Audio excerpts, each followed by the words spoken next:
সবার প্রতি আন্তরিক প্রীতি ভালোবাসা এবং শুভেচ্ছা জানাচ্ছি। দ্বিতীয় শ্রেণীর ছাত্রছাত্রীরা, তোমরা আসলে পাঠ দেখতেছ, কিন্তু আমি পাঠটা দিতে দেরি করলাম, এটা আমার ঠিক হয় নাই। যেহেতু তোমরা পাঠ দেখতেছ, আমার আগেই পাঠটা দেওয়া উচিত ছিল। আমি এরপর আর করবো না, বড় জোর একদিন দেরি করবো, আর এর চেয়ে বেশি দেরি করবো না। তোমরা আশা করি পাঠ এভাবে দেখা যাও, তাহলে তোমরা আশা করি অঙ্কে ভালো হবে, দক্ষ হবে। এখন সহজ অঙ্ক, তবে তোমাদের এখন থেকে সহজ অঙ্ক থেকে শিখিয়ে আস্তে আস্তে কঠিন পারবা। তো তোমাদের আবারও ধন্যবাদ। আমরা বইয়ে আমরা চলে যাই। আমরা 47 পাতা করেছিলাম, 48 পাতার অঙ্ক করে দেখি। 48 পাতায় কী আছে আমরা দেখি।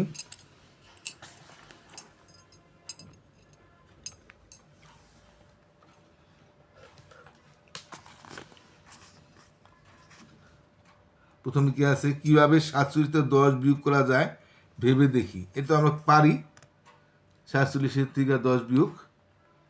তো এখন আমরা এখানে দশক, এখানে একটা দেখাই দিচ্ছে তোমাদের, মানে 4 10 47 না, তো এখানে 10 করে আছে। হ্যাঁ, 10 20 30 40 আর 7 47 হয়। এই যে 4 10, মানে 4টা 10 আর 47 আমরা জানি, তো একটু দেখাই দিছে বইয়ে। এখন আমরা 47 থেকে 10 বিয়োগ করি। শূন্য তো কোনো, শুধু শূন্য তো কোনো মান নাই, তো 7-তে শূন্য গেল মানে কিছুই গেল না, তাহলে আমার 7ই থাকবে, তাই না? আর 4-এর থেকে গেলে 3 থাকে আমরা জানি, কিন্তু আমরা কর গুনবো। 1 আর 4 করলে 1 2 3 4, তা 3-এর ঘরে গেল 1 2 3 4, 3-এর ঘর শেষ 3। আমরা গত পার্টি আমরা বিয়োগের মোটামুটি একটা ধারণা জেনে গেছি।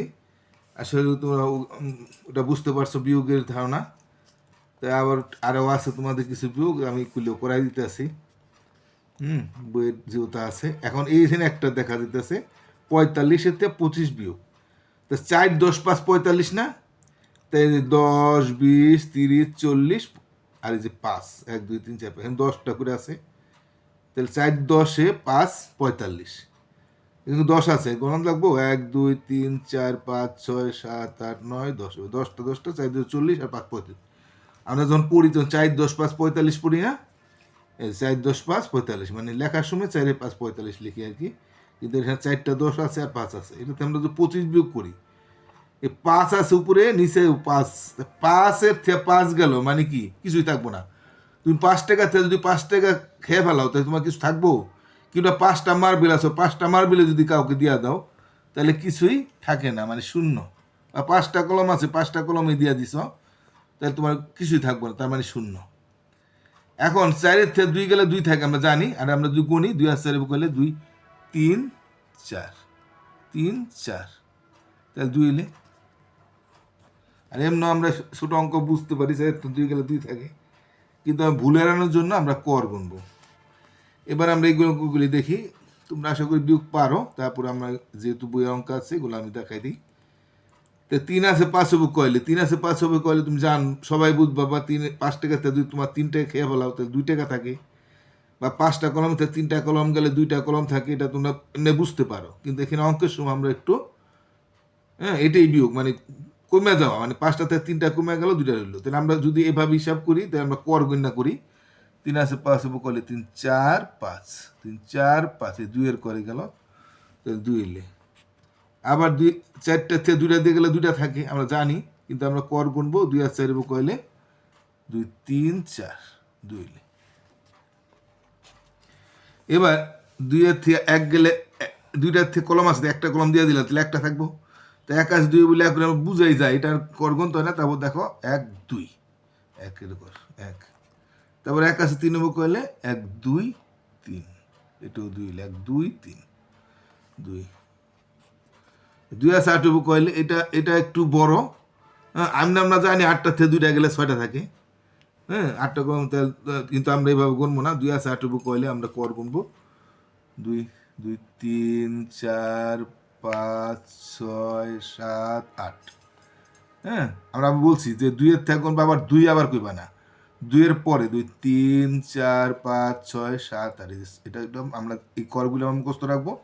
এটা 6-এর করে গিয়ে শেষ হইলো, তাহলে 6। আর আমরা 6-এর থেকে গেলে 5 থাকে আমরা জানি, তো আমরা কর গুনি। 1 আর 6 কইলে 1 2 3 4 5 6, 5-এর ঘরে গেল 5। এখন এই শূন্য আছে নিচে আর উপরে আছে 9, এই শূন্যটা গেল মানে কিছুই গেল না, তো তাহলে 9টাই থেকে যাবো। শূন্য দিলাম মানে কিছু দেই নেই, শূন্য মানে শুধু শূন্য মানে কিছু না, তাহলে 9-তে শূন্য গেলে মানে কিছুই যায় না, তবে 9ই থেকে যাবো, 9টাই থেকে যাবো।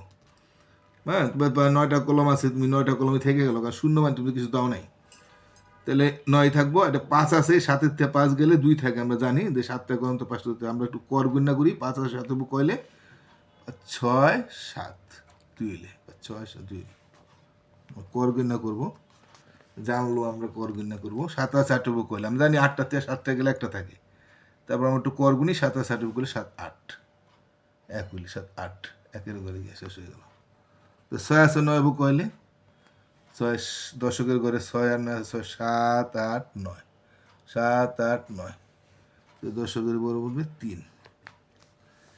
এইবারও এই আবার দেখা যেতেছে শূন্য আছে, মানে 9-এর থেকে শূন্য গেল মানে কিছুই গেল না, তাহলে ওই যে আগেরটার মতোই এই 9 থাকবে। আর 1 আছে 4 কইলে আমরা অনেকে জানি 4টাতে একটা গেলে 3টা থাকে, কিন্তু আমরা একটু কর গুণি করবো। 1 আর 4 করলে 1 2 3 4, 1 2 3 4, 3-এর করে গিয়ে শেষ হলো 3। এটা আবার দেখা যাচ্ছে নিচে শূন্য আছে, তার মানে শূন্য মানে কিছু না, তাই উপরে 6 বসবে। 4 আছে 6 কইলে দশকের করে 4-এর উপরে দশকের 6 আছে, 4 আছে 6 4 একটু করবো নি, 5 6, 5 6 2। এটা আমার দেখা যাচ্ছে 2টাই শূন্য। হ্যাঁ, আমার এখানেও কিছু নাই, এখানেও কিছু, মানে শূন্য শূন্য মানে শূন্যই থাকবো। তাহলে 2টাই যদি শূন্য হয় তাহলে শূন্যই বসবে, এখানে শূন্য এখানে শূন্য মানে শূন্যই বসবে।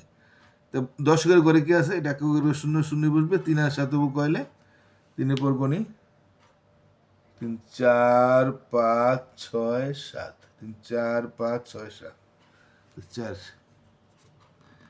এবার 4 আছে একের ঘরে উপরে উপরে এক, দশকের ঘরে 8 আছে, 4 4 আছে 8 কইলে 4 5 6 7 8, হ্যাঁ 4 5 6 7 8, 4-এর ঘরে গিয়ে শেষ হলো 4। আর এখানে 3 আছে, এখানে 3 আছে, তার মানে কিছুই নেই। এখানে 3 3 3 3 মানে 3টাই নাই, তো 3 3 মিলে গেলে শূন্য। তুমি বাদরে শূন্য দিতে পারো, দিলেও হবে না দিলেও হবে, মানে 3টাতে 3টা গেল, তাহলে কিছুই থাকে না, শূন্য থাকে। তো তুমি বাদরে শূন্য দিলেও সমস্যা নাই, আমরা ইচ্ছা করলে এই শূন্যটা দিয়ে দিতে পারবো। এখন আমরা যদি এই পাতার অঙ্কগুলি একটু দেখি,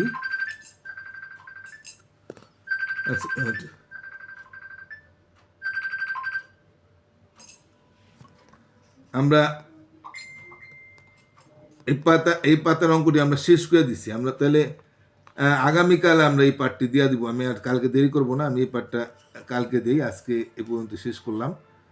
তা এই অঙ্ক শুধু এককের ঘরে সংখ্যা আছে, এইটা নিচে আর উপরে একক দশক আমি একটা করাই দিই। 3 আর 4 কইলে 1 হইলে, আর 6-এর 6 থাকবে, কারণ এখানে তো কিছু নাই। ঠিক আছে, আজকের মতো আমরা পার্টটা এখানে শেষ করে দিলাম। তোমরা ভালো থাকো, টাটা।